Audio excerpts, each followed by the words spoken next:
On this episode of Arts Weekly, I'm speaking with David Cooke from the IPFW Community Orchestra. I love the one-on-one interaction with the students. You really get to dive in and not only deal with technical problems on the trombone or whatever, but you really get to dive into music making.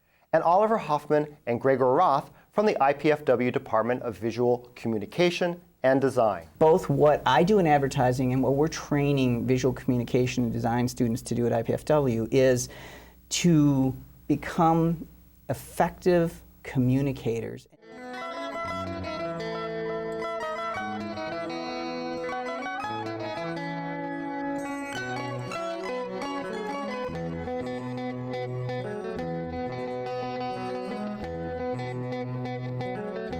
This is Arts Weekly. Arts Weekly is a production of the College of Visual and Performing Arts at IPFW, offering degrees in fine arts, music, theater, and visual communication and design. IPFW, the energy of arts.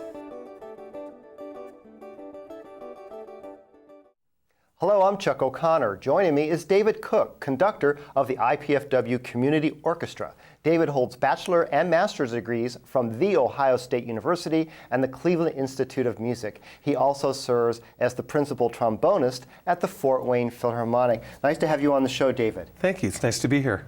David, you teach at IPFW. You're a Philharmonic mentor. What does that entail? Several years ago, the Philharmonic and IPFW decided to try sort of a unique arrangement to increase the partnerships between the organizations.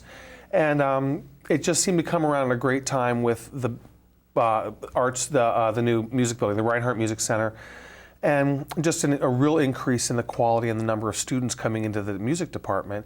The time really seemed ripe. So there are 6 of us that play, that are across wind, brass, and percussion instruments from the Philharmonic, who have taken on joint employment positions with IPFW. And we've given up some of our smaller ensemble duties at the Philharmonic to take on some recruiting duties and some extra things here at the university. Mm-hmm. And it's been a great trade-off. I've really enjoyed it. I think all the mentors are having a great time doing it. Well, the students certainly are fortunate to have professionals right there in the classroom, in the studios. And you know, I think what the public doesn't realize is that, you know, unlike other classes at the university, music students are taught one-on-one. Yeah.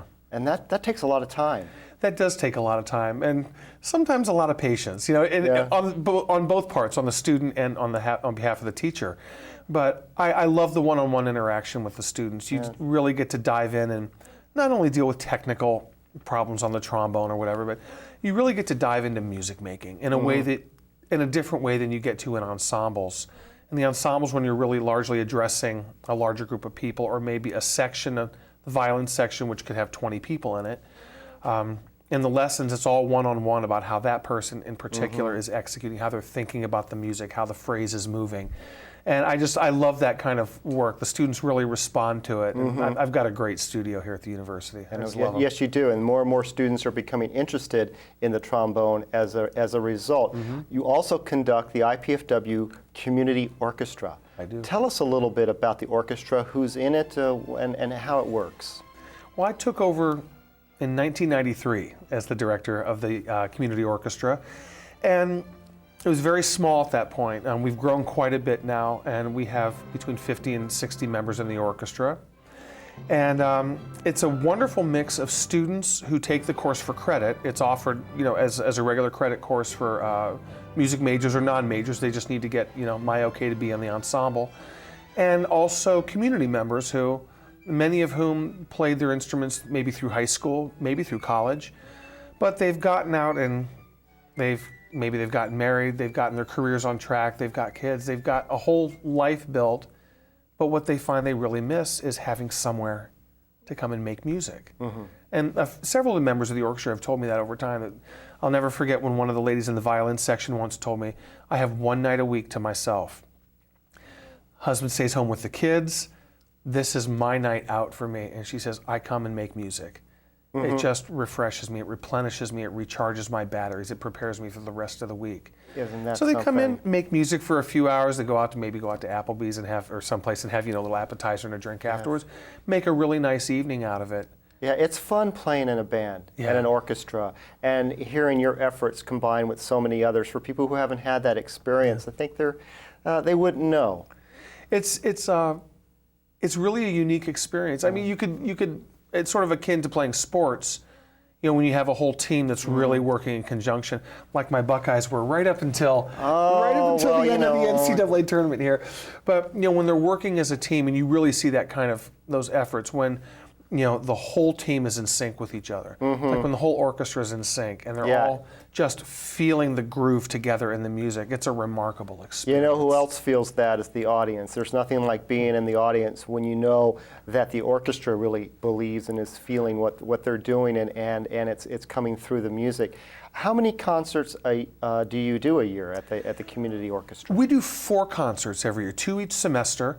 The first concert every semester, usually in late October, is a full orchestral concert. We'll often have a soloist, often a faculty soloist. We featured Hamilton Tescarol and Alan Severs and many others, Jenny Robinson, many people over the years. And then often, you know, an overture on the concert and like a full symphony, a Beethoven symphony or something like that.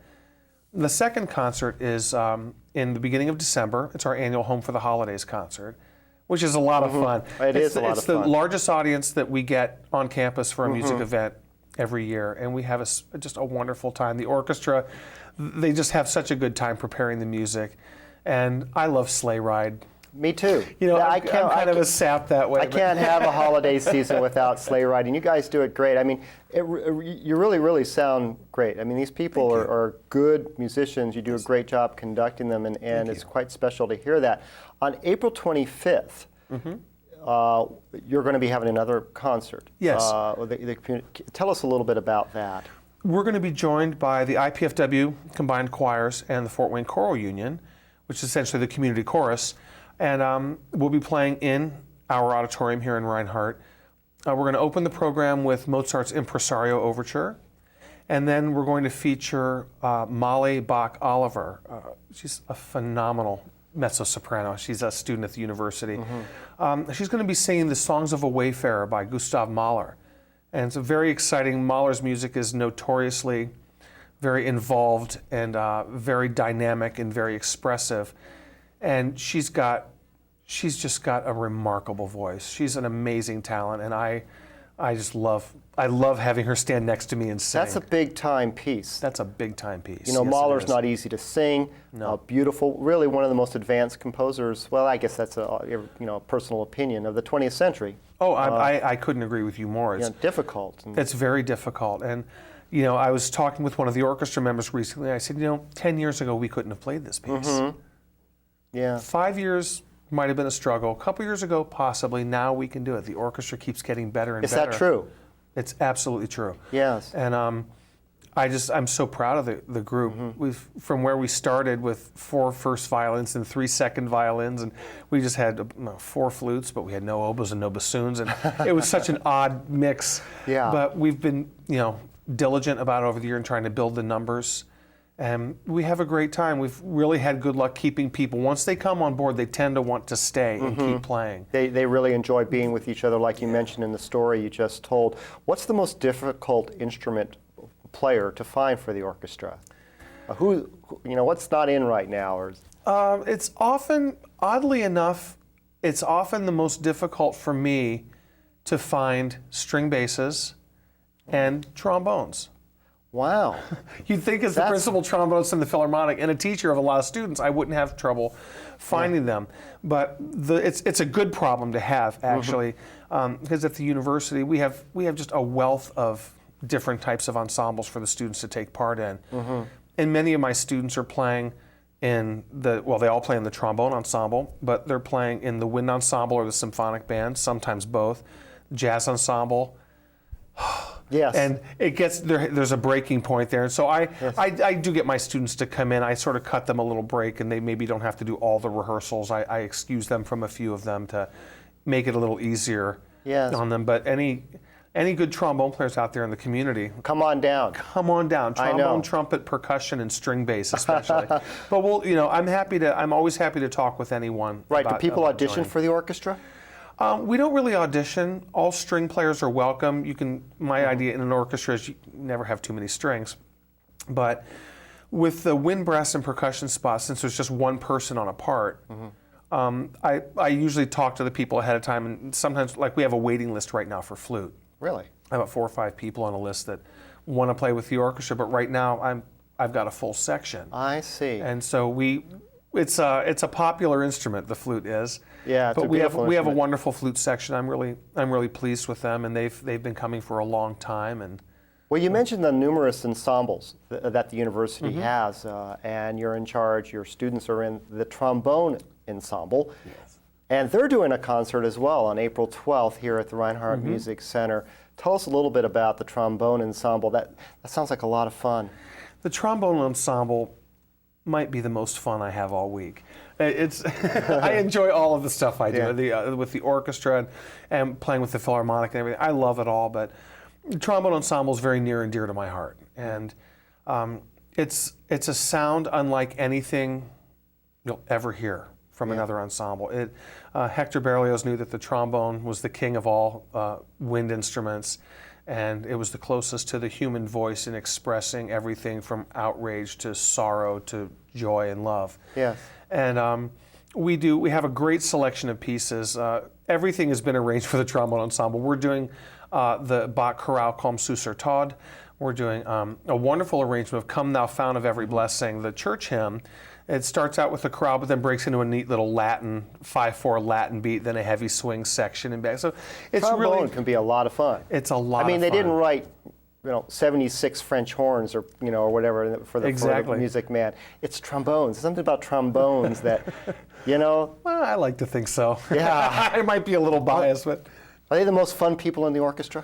they are amongst the most fun and the nicest people in the orchestra. The trombone players. The trombone players. It's there's a funny thing called Toby Apple's Guide to the Symphony Orchestra, which is all just with the grossest of generalizations. It breaks down all the major families of instruments and then the individual instruments themselves and what the people who play them tend to be like. And it's very funny, but one of the things they say about trombone players is they're generally the nicest people in the orchestra, and they're the people, they generally like to bowl. Yeah. And Well, we can I'm not so tell. much of a bowler, but it was just sort of funny thing like that. But it's the trombone ensembles is a wonderful group.